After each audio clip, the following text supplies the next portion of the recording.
I'm actually going to say good morning, but for those watching right now, it is good evening to you. We are pre-recording this today because Gabby had some previous engagements on Monday, and we wanted to do this interview. So as everyone knows, this week we are interviewing Gabby Phinny, and she is I'm going to say owner, because you are the owner of the Teton Grooming Expo now, and the creator and the mind behind it. Yep. So I am joined with Chrissy, and if yes, this is recorded. So if you have questions for Gabby or anything, please put them in the chat. We will see them, and we will get back to you with those. So don't be afraid to still throw out there and keep us in mind for later questions. So I'll show up live for the chat. So oh, we will be live for the chat. Okay, I'll so show up live for the chat. It won't be on video. I'll be in the chat too. So yes, very good. So I interviewed Gabby back in March, and this was prior to the show having happened. And so just a little quick background. I met Gabby back when Lee and I, my husband and I, lived in Keene, and she worked at Agway, one of our garden centers, and she had contacted me to come out and do a nutrition seminar with some of their clients and some of the local customers at Keene. And her and I connected that night, but from there, she actually became our pet sitter and was our pet sitter for 6 years. Easily. We ended up living right down the road from her, and everything worked out. But through that, Gabby ended up coming through the Grooming Academy, and she was in my second year and was my graduate for the first graduate of my second year as an academy. And now I can say, I mean, talk about passing the torch. Like, you have blossomed everything you have done. I could not be more proud to say, everyone says they want their proteges to go a step and do above and beyond them. So this is amazing. Thank you. congratulations. Thank you. So what was the push behind this? Moving out here from New England and seeing that, as we all know, out in New England, it takes all of 2 to 4 hours to get across our state and not very far to get to several trade shows. Moving out here, learning that it took easily double that just to get across my own state, but then 14 hours to get to any shows that were out here, which there's less shows out here. Yeah. I wanted to bring some education and especially competitions and everything to this area. That was, for me, the first time that we went to the New England grooming show together while I was in school. That was it for me. I fell in love with trade shows. So I realized coming out here that we needed something to cover this part of the country that didn't really have anything. So I was thinking small scale at first, but found out that there was a pretty big need for it. So luckily, just had a bunch of really awesome people in the industry that were kind of able to hold my hand along the way and share their knowledge with me to be able to grow such a big show. Now, what part of the country are you in? Just in case anybody doesn't know that part. Yes, so I am in Southeast Idaho, right outside of Idaho Falls. Okay. Yep. So you saw a need. Where did you go from there? Like, for most of us, I think we would be like, hey, there should be a trade show. Where did you start? I hope somebody makes one. Yeah. How did you start? Once I figured out, like, roughly how many people were going to be interested in it. So, and obviously assuming a greater need for that, knowing that it was a year ahead and people were going to be finding out along the way, I needed a place that could hold like at least 500 people comfortably. So, and I wanted to be close to an airport because if you think most of our trade shows, they're pretty close to an airport for ease of travel. So I found the venue first. That was like, obviously you have to have a place to hold this thing before you do anything else. So I found the Snake River Event Center, which is a 5-minute drive from the Idaho Falls Airport, and there's probably at least maybe a dozen hotels on that street that the venue's on. So perfect location. Mm-hmm. Yep. So it's a really good location. And once I got that started and got the dates picked out and everything set, then it was starting to find vendors. So I literally wrote a giant list of all of the vendors that I could think of in our industry and contacted each one individually to try to get them encouraged to come down and be a vendor at the show. I had to find all my speakers. So I had to reach out and introduce myself to lots of people in the industry. And luckily, word of mouth is such a powerful thing in our industry. A lot of people started to hear about it and started to just reach out volunteering to be a speaker, which was incredible to have, especially some of the big names. You know, as a first-time show, I was honored to have such big names out there coming in to teach for us. It was pretty incredible. Do you want to give us a couple names for ones that showed out? Name drop. Yes. So Chris Berry Anthony and Mario Quindo, of course, they showed up. Yeah. I had Scott Wasserman, Catherine Dixon, Hazel Christensen, Kirsten Reynolds. I hope I said your name right. A lot of people are really good about shampoos and products and all. Yeah, she was awesome. Kate Klassen, Quincy Cole, the social groomer. So just some pretty awesome people that showed up for us. Helen Schaefer. Mm-hmm. Yep. Now you had a competition also, right? We did, yeah. So we had competitions running for 2 days this year. So we had Wirecoat, All Other Purebred, Salon Freestyle, Poodles, and we did a pre-groomed creative runway. A pre-groomed creative runway. Yeah, limited on time. I wanted to have creative because that is my favorite one to watch besides freestyle and Poodles. So, but we just didn't have enough time to be able to have the award ceremony and everything for people to be able to do it on stage. So we provided a space and everybody prepped their dogs in that space. And then we just did kind of like how you would see Abstract Runway operated, where they just had their song played. They came on, they did their little skit, showed their groom off, and then had a final lineup at the end for judging. Oh, well, that's that's neat because it doesn't get everyone also all clumped in from shopping too while they're sitting there watching. So I kind of like that.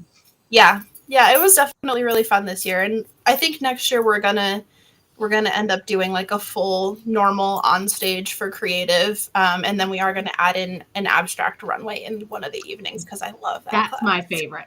Mm-hmm. And next year is in March, correct? May. So May 8th through the 21st. Yep, we added a day. 21st. Nice. So good. I was going to ask you how many days it was. 2 days to 3 days. So we upgraded a day, so that way we'll have opportunity to have some more tournaments and some more education in there and more time for shopping. More time for shopping. That is the important. I mean, that's one thing people don't understand. I think one of the biggest benefits of the trade show is not just everything that you just mentioned, but part of the shopping is being able to try out shears and put your hands on brushes and get that type of education, whereas you can't get that from a catalog or online. No. So finding out what's new and getting a chance to pick it up and look at it and have someone who knows about it explain it to you is really what you get out of trade shows. Yeah. Exactly. Yep. So back to the competitions, I think you and I had talked about it, and I'm drawing a blank, but we had talked about it being a Groom Team sanctioned show. Yeah, so you have to go 2 years of following their guidelines and their rules to become sanctioned. I cannot remember who I was talking to, but I was told by somebody when I was first forming the show that this year was like an off year, I guess because of COVID and stuff. Things kind of got jumbled around, so we wouldn't be able to start counting towards sanctioning until next year, and then would have one more year after that. But I was talking to Catherine during the competitions, Catherine Dixon, and she said that it's still worth trying to, apply this year towards it and, Right. and hopefully see if they'll count it. So knock on wood, we just have one more year and then we'll be officially sanctioned. Yeah. Great. And that's, I guess they do that probably just to make sure the show's going to last and to get the popularity up for it. So Exactly. yeah. Oh, sorry. Phone ringing in the background. Everyone looks shocked. I know. I mean, like that's like, is that a landline? You actually have a landline? I turned my cell phone off so that doesn't happen in the landline rings. Your carrier pigeon just came in. Yeah. At least the answering machine hasn't picked up and gone, hello. Is that a fax? Smoke signals? What's happening over there? Oh, sorry. Off topic and silly. Off topic. That's okay. So as Gabby, how much time now, I think for, you doing this, how much time did you invest into this and starting out? I mean, you got to look at you're putting, and I'm just assuming, I mean, trying to get promotions and people involved and not having that startup funds, or were you planning ahead and said, okay, I'm going to allot X amount of my time, my money right now and get this going? The first year, there was not a lot of planning involved. It was very much just spur of the moment, figuring stuff out. It is a second full-time job. There is no doubt about it. It is literally another full-time job. So I would come home from doing house calls all day long and dive right into working on the expo. And I started pretty much full force around November. And it was just nonstop on my days off. I was doing stuff. It was a lot. So this year I tried to make myself take a month off after the expo. There were obviously, there's still things you have to finish up from last year. And I wanted to update the website and go with a new theme this year just to kind of spice it up and keep things interested. And so, but yeah, it's another full-time job coming home and spending a couple hours every evening. So how much of that is stuff that now you don't need to do over again? You know what I mean? Like how much of that was like the workload of the first time? Yeah. Okay, hopefully a lot, because a lot of it was, like with the competition. So I had to, and thankfully had a lot of guidance and help with it, especially shout out to Terry Becker DiMarino. She was a huge help with the competitions. Getting those announcer sheets figured out and the judges sheets figured out. So, things like that are already done and made. Learning how to do the name badges. I've already got the template done and just have to input stuff. The certificates for people, other than maybe changing up the background on the certificates to kind of match the theme of this year, those are already done. So it's a lot of the documents and the paperwork that takes a lot of time to create. All of those is done. The website, that was a lot to a degree. Yeah. We'll still have to do stuff because as we're getting our new speakers this year and the seminars and seminar descriptions, those things will still have to be updated, but I won't have to go through the whole recreation of the website as a whole. So that takes off a lot of stress as well. So I would say, hopefully, knock on wood, a quarter of the work that I did last year won't have to be repeated this year. Hopefully. Good.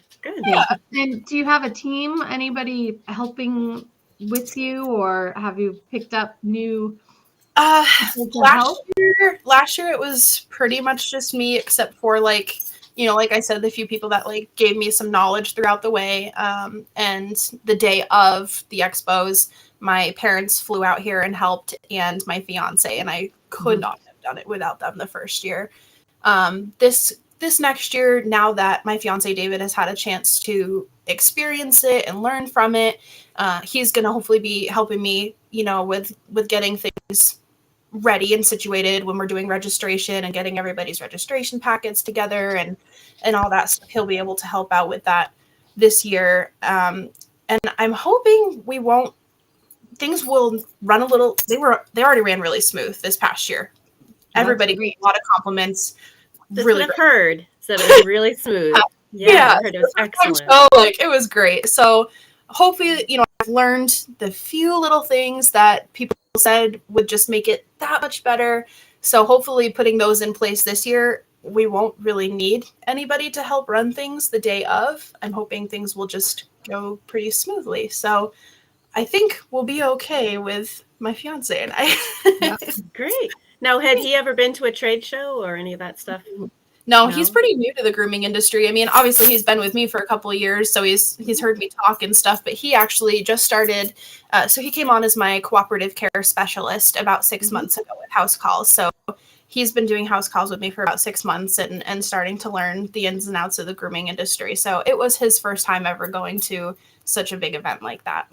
Nice. So you've grown that much out where you are, and I saw you just got another new van. You upgraded to a larger one.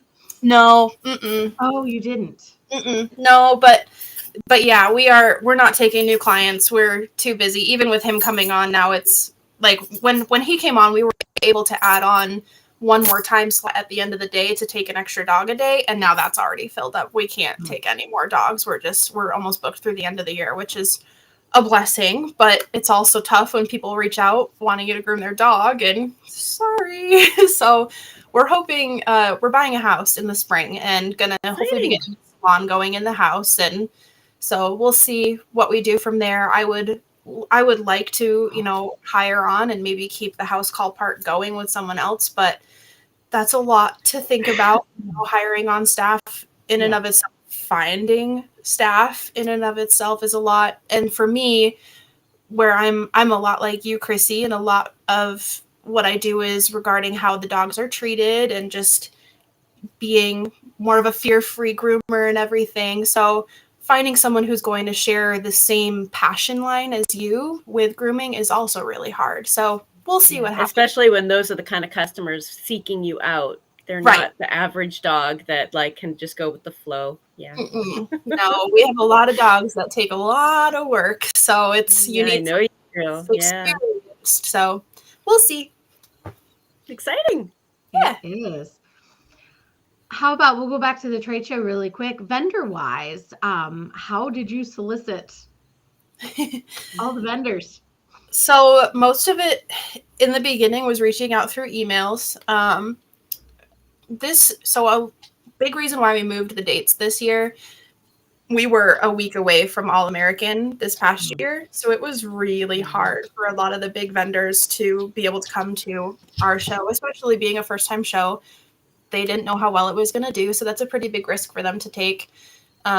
So part of the reason why we moved it up, but I started with emails, just reaching out to everybody, sending them information packets and links to the website, and had to reach back out to a lot of people as things were going on. And, as we would get a couple vendors here and there, just resending them like, look, this is who we have and it's filling up. And so this year we did have a couple bigger names in the industry. Evolution Shears joined us, which was awesome to have them at the first show. For people out here, they would know Total Canine Connection. So she's a big distributor of grooming products in Idaho, actually, and she travels all around this side of the country. She mainly does dog shows. So this was actually their first grooming show in, I think, almost a decade. And they're coming back next year. They actually took up a whole center section of booths this past year. They're taking that up again, and they're graciously donating tables for our competitions next year. So we're pretty excited to have them on. Wonderful. Yeah. And we gave opportunities to, we had a lot of smaller vendors this year too, which I think was a lot of local vendors. So we had some local dog trainers and some local, someone who makes treats and some people that do artwork and just some smaller local vendors too, because I think it was a great opportunity just to give them a chance to come and see such a cool event. We had some general public come in. So definitely, opportunity for people to shop those vendors. And for me, I would especially rather have a full trade show than not let those smaller vendors in and have an emptier trade show. So it was pretty cool. Wow. Excellent. So how did you go about marketing? Because you're also mentioning like locals were coming in, and what did you do for marketing?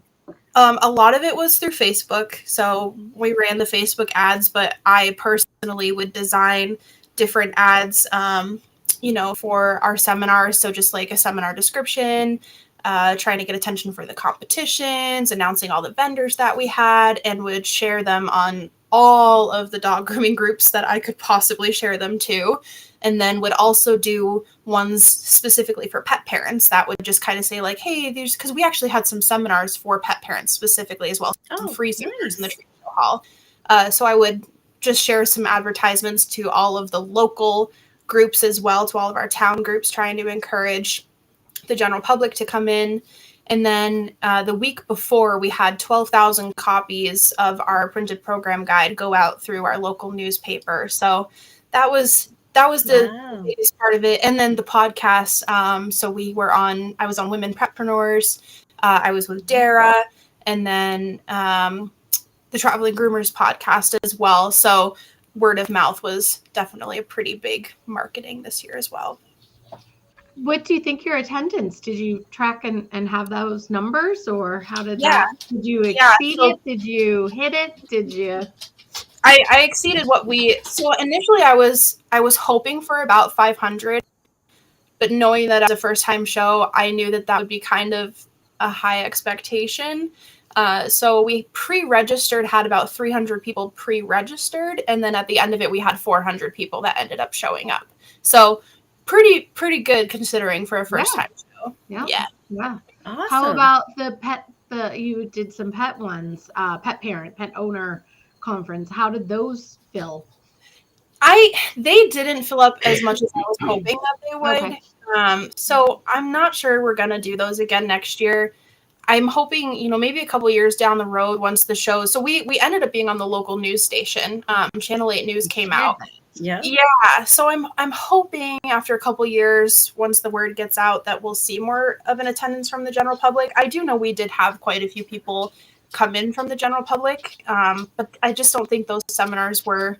I think they just cared more about shopping and watching the competitions. So we're going to hold off on doing the seminars this year for them. But we did have, I would say, I think about 25 to 30 people just from the general public that came in to check stuff out. So it was good. A couple of them were my wonderful customers who came to support me. So it was good. Yeah. How far do you guys, sorry, Christy, how far do you guys live from where the show was? We're only about a half hour, so not too bad. So that's not bad. Okay. Yeah, and we work up there like almost every day, so it's pretty easy to be able to, go to the storage unit, go and meet with people and take care of things. So yeah. So I was going to ask, did you track how many people maybe this was their first conference? Because you're in an area that's so far away from conferences. Did you have a lot of groomers that was their very first time? So I didn't really track as far as like general attendance, how many people it was their first time. As far as competitors, we did ask at the competitors meeting, like a show of hands, how many people it was their first time competing. And it was like 80% of the competitors was their first time. Yeah. That's fabulous. Yeah. So I'm assuming probably quite a few people, it was probably their first trade show. That's great. Yeah. Awesome. Well, you just opened doors to all of them. Mm-hmm. Yeah, it's definitely pretty needed in this area. We had quite a few people from Idaho. We had a lot of people from Utah, Colorado, Wyoming had quite a lot of people, and Montana, some from the Dakotas. And then we did have people, so one of our Best in Show Division B winner, she actually traveled from Delaware. So we had people from all over the country come out here. So it was pretty cool to see. That's great. Yeah. So what would your advice be to somebody who's also feeling the same way? Like, there are no trade shows near me and maybe I'm brave enough to start one. Well, first, be sure that you're willing to let go of most of your sanity.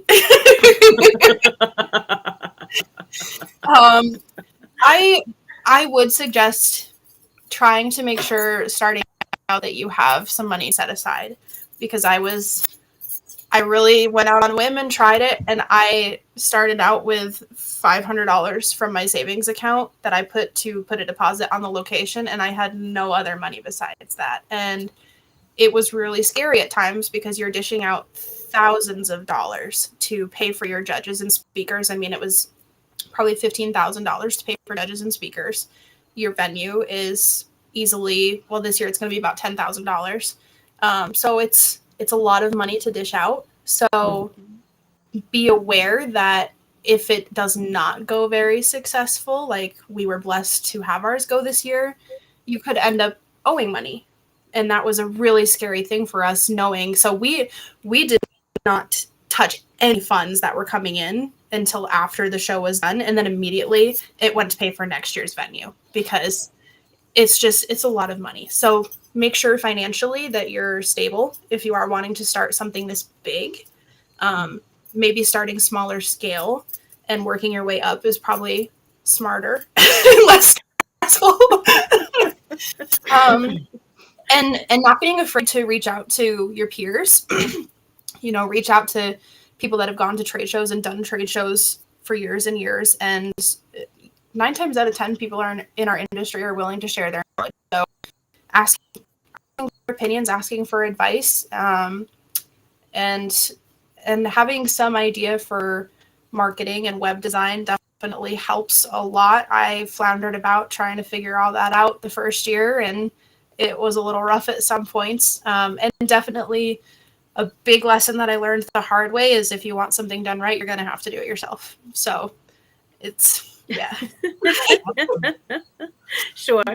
And I do find that our industry is really friendly that way. If you reach out like, hey, I need some help I need some expertise, that people are really pretty nice. Oh, yeah. I think every single person that I reached out to was immediately willing to give their knowledge, and it was awesome. Awesome. Yeah. So do you have anything new that you want to share coming up for next year's to start dropping? We are going to be trying to offer some more certificate classes. So obviously, like when you go to a trade show, you get your normal, I attended continuing education seminar certificate. But we're hoping to do, so this year, Chris Anthony and Helen Schaefer work together to do a scissoring master certificate through Evolution Shears. So we want to try to have some more certificate classes this year, possibly doing 2 pet tech classes this year if Mario is willing to, because we did 1 this year and it filled up so fast and people were really sad that they couldn't get in. So definitely some more education opportunities. I'm hoping to do some more hands-on seminars this year. We didn't have, other than like the pet tech class, we didn't have any hands-on stuff this year. So I'm hoping to do a model dog hands-on seminar, like an all day long workshop this year. And definitely adding some more competitions like we talked about, some more opportunities for that. Hopefully a couple more vendors in there and some bigger vendors. So just more, trying to add on more. Yeah, add on more. Yeah. Same venue. Yep. Which everybody really enjoyed. For people who haven't heard about it or haven't seen it, it's a really beautiful place. So you can walk out the back of the convention center or hotel, and you're right on the Snake River. And there's about a 2-mile loop that you can completely walk around the river. You can ride these electric bird scooters around the river, which are a lot of fun. There's a friendship garden just down the road, which just has like beautiful flowers and statues and gazebos and waterfalls and restaurants. I mean, there's dozens and dozens of restaurants and all different kinds of restaurants to be able to try. So it's a really nice venue. That's great. I heard it was beautiful. It is. Yeah. Never been. How about any evening socials? Yeah, so this year we did do, was it Friday evening? We did a groomers get together inside the bar of the hotel. So, and we had Chris Anthony's signature swivel it drink available for people to get. Did you say for the bolder people to get? No. Oh, I don't know what I said. okay. But Like, that sounds like Chris. yeah, It does. it's not a drink that I'm more of like a fruity. I don't think that I would personally drink it. So maybe it is for the bolder people.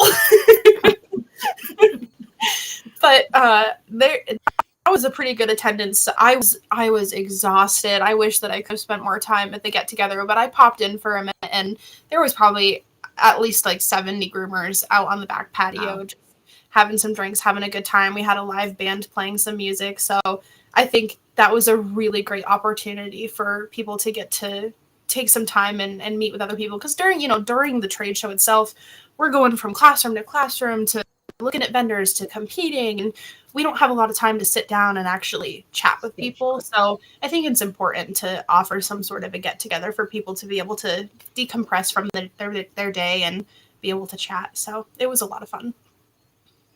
That's great. So, Chrissy, you Yes. want to go to the show in May? I do. I was going to ask her, can I teach? I would like to teach. Oh my gosh, I would be honored. Fun. That would be amazing. That one's so far away, but that'd be so much fun.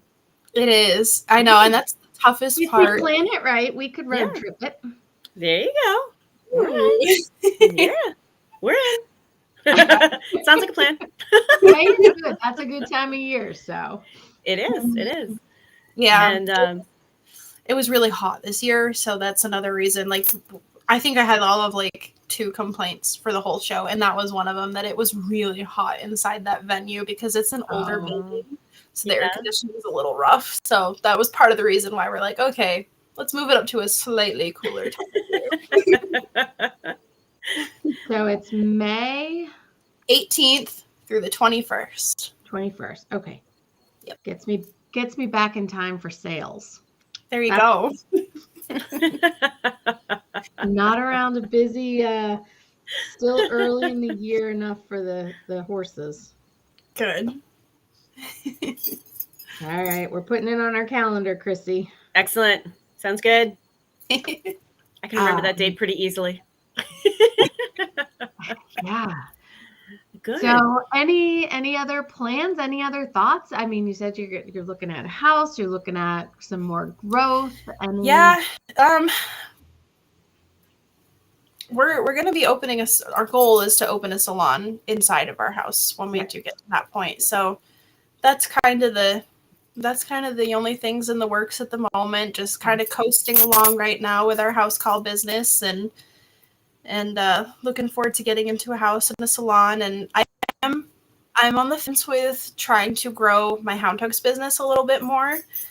I just am not sure how much more I really want to put on my plate, but at the same time, I want to be able to grow my company name and leave a legacy. And so we're probably, for now, at least with the Etsy store, so I sell on Etsy through Hound Hooks. So we are going to be adding on. Talk about that. Yeah, I didn't know anything about that. I was about to say, I don't think Chrissy knows about that. I gotta get a coffee refill. So, that's why I was so interested in the recent topic that you had on your podcast is because I actually sell a device like that. So it's called a Hound Hook. So it's a grooming arm attachment, which attaches to the grooming loop. So we sell a couple different versions of them. A clamp has a removable ring part to it, so it's a little more movable on the arm, and then some ring ones. They actually slide onto round grooming arms as well, and then they can free move up and down on the arm. So, but I sell those on Etsy. We are going to be adding some t-shirts and tank tops. So just as like an experiment with the expo, we had a Hound Hooks booth at the expo, and we it's sold Hound some Hooks if people are looking. Hound Hooks. We'll share the link. Okay. Yeah, Hound Hooks with a Z. So we had a booth and we sold all of our grooming arm attachments. Then we experimented with selling some t-shirts and tank tops, and I made some repurposed art. So I went to our local thrift stores, found some good quality frames, and basically did some scrapbook designs inside of those frames, all pet grooming related different designs. And those sold probably almost better than our hound hooks themselves. Wow. Our booth, people really loved the artwork. So I'm thinking about adding some artwork onto our Etsy store, definitely adding the t-shirts. We've got some keychains that we're going to be experimenting with, and some they're clips that can either attach to your grooming smock zipper onto your clippers, but they're just like little charms for dog groomers. So I'm going to be adding some of that stuff onto the Etsy shop, but I'm just trying to decide if I want to actually create an actual website with all of my products and start selling through the website, and trying to grow the company name, and possibly down the road maybe acquire some brand ambassadors and start, encouraging some other groomers to compete and support them as a brand ambassador. Sounds great. Yeah. And you can have your own website and still sell through Etsy. That's true, right? Just have like the link go to Etsy Mhm. purchases. Yeah, absolutely. Yeah, you don't need to give up on having an Etsy shop to do that. I know a bunch of people who do that. Yeah. Okay. Build That's it. really smart. Because it's for me, it's like, because I've done like the, with the expo, I had to create the website to be able to like sell people's registration and stuff through the website that way. So it's not that I don't know how to do it, but it's just a lot more work than allowing Etsy to do the marketing and everything for me, and just pay that small fee for them to do the shipping labels and everything else. So with everything else I have going on, I'm on the fence, but that's a good idea. Still start with the website and have it go to Etsy. If you have your website go to your Etsy store, then you still have them doing all the shipping and stuff. Yeah. That's very smart. Thank you, Chris. There you go. I'm here to help. I was gonna say, I order from a company that does that too. She's got her website and she does a lot of marketing on Facebook, but everything goes through Etsy.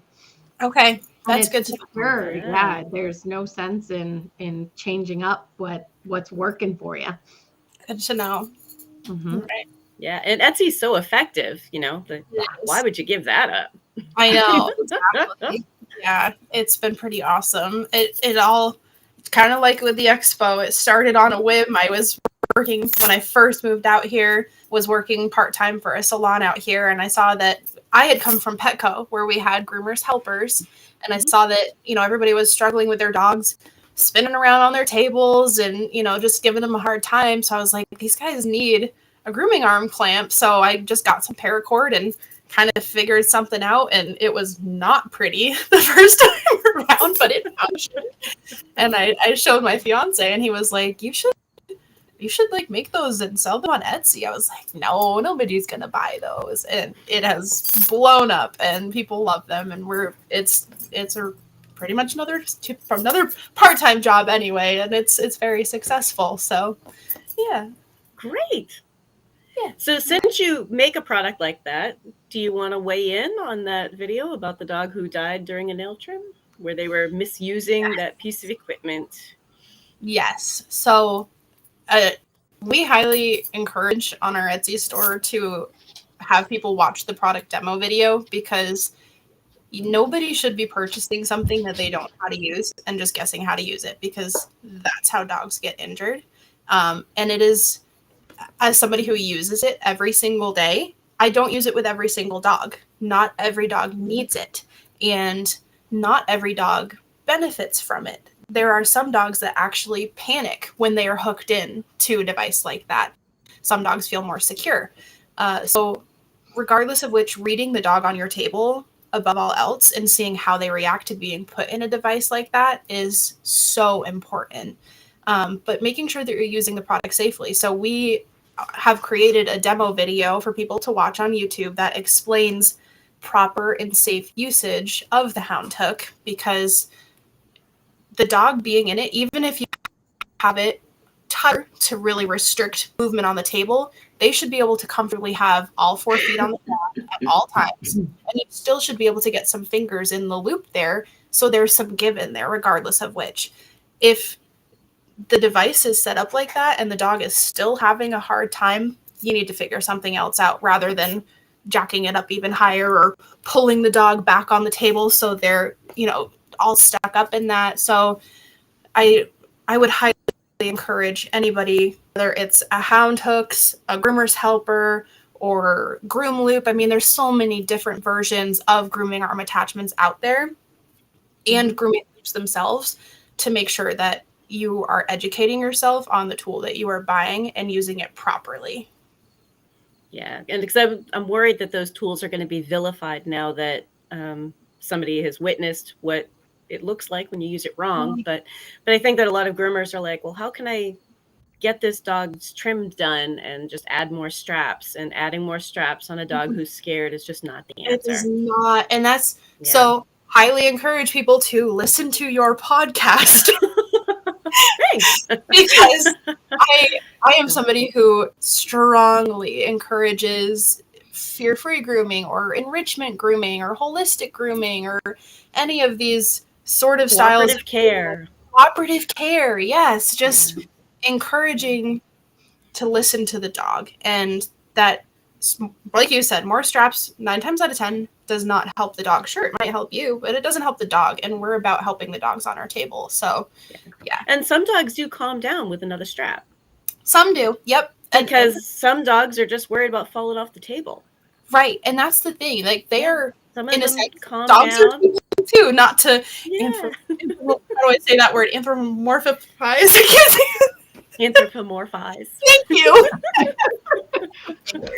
Wow, that was a big word for Chrissy too. No, I say it all the dang time. I know.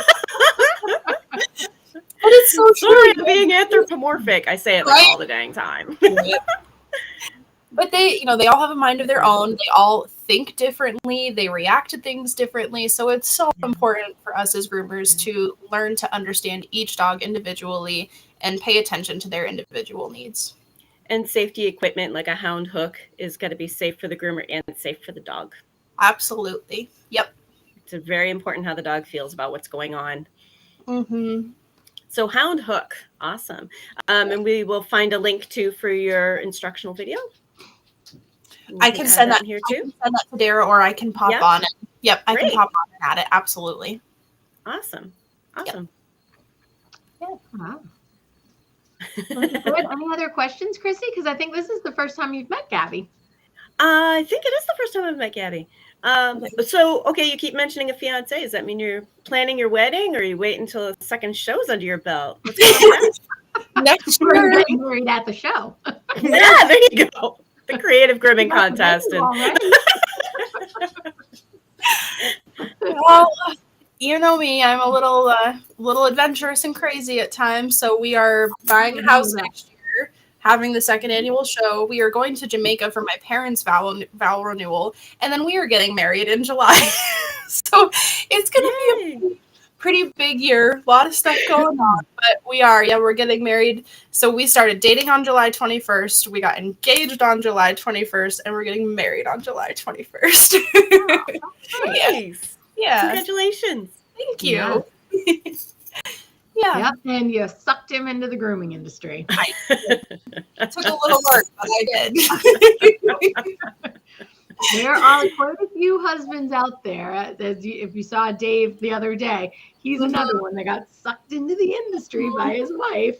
I did. Well, and at the trade show, because there was like Jessica Morgan Betchel, she is the owner of Houndabouts. So she sells those, like, they attach to your grooming arm and you can put all your tools in it.